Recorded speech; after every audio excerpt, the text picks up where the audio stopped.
ఎడారిలో సెలయేర్లు మార్చి 2. అప్పుడు అది కేక వేసి వానినెంతో విలవిలలాడించి వదిలిపోయెను. మార్కు సువార్త 9:26. దురాత్మ చివరిదాకా పోరాడకుండా ఎప్పుడూ తన స్థానాన్ని వదిలి వెళ్ళదు. మనం కూడా సరదాగా కాలక్షేపం చేయడం మూలాన ఎలాంటి ఆత్మీయమైన మేలును పొందలేము.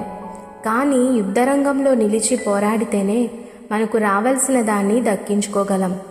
ఆత్మీయంగా కూడా ఇదే వర్తిస్తుంది. ఆత్మీయ స్వాతంత్రాన్ని ఆశించిన ప్రతి విషయంలోనూ రక్తాన్ని కార్చవలసి ఉంది. నెమ్మదిగా వాదిస్తే సాతాను పారిపోడు, దారికి అడ్డంగా పరుచుకొని నిలబడే ఉంటాడు. మనం కన్నీళ్లు రక్తం కార్చి మన దారిని సుగమం చేసుకోవాలి.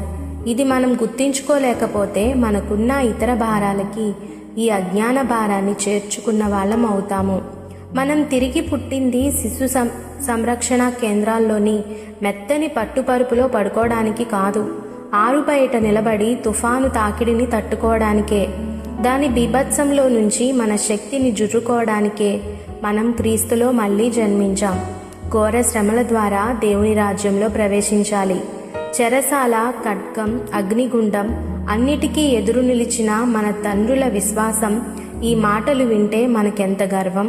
మన తండ్రుల విశ్వాసం పరిశుద్ధ విశ్వాసం.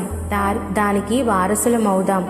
చీకటి కొట్టుల్లో గొలుసులతో కట్టారు వాళ్లను, కానీ వాళ్ళ మనసులు ఆత్మలు స్వతంత్రాలే.